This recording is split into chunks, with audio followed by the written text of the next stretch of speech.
Hello and welcome to this short video. I'm Charles Trotman, Senior Economist at the CLA, and in this video I'll be explaining the CLA's work on what we call the Veterans Initiative. When we look at the rural economy, we see that one underlying trend is labour shortage. For rural businesses, the shortage of labour can reduce its output, has a negative impact on margin, and can lead to business stagnation. We know that the government has introduced a far more restrictive immigration policy since the UK's exit from the EU.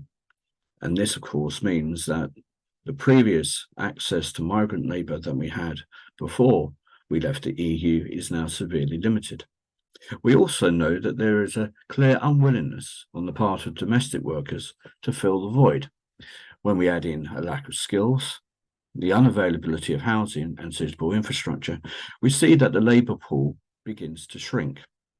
That is why we've been looking into alternative labour pools, one of which are those veterans leaving the armed forces.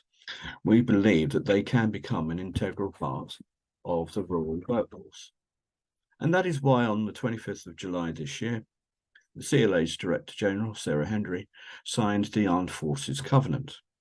This is a promise from the nation that members of the armed forces will be treated fairly, whether they are currently serving or have left. Those organisations that signed the covenant make a series of pledges of support for the veterans community. The CLA wants to take a proactive role, and we've committed to 3 pledges. Pledge 1, to encourage CLA members as employers to consider employing veterans of the armed forces.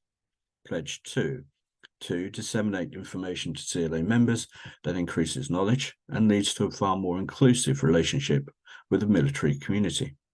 And Pledge 3, to link up with existing national and regional networks that currently support veterans to improve their mental and physical well-being after they leave the armed forces. Now that we've signed the covenant, we need to start to deliver, and we will be doing this in a number of ways.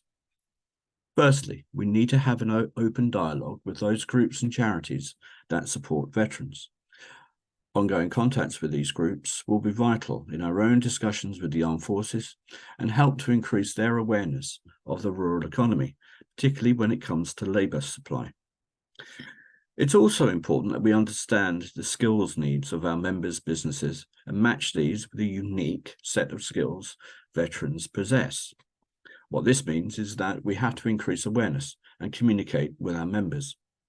We want to create a CLA Veterans Champions Network in England and Wales. These champions will be CLA members who are veterans themselves. The aim is that we can use their experience when communicating the right message to the CLA membership.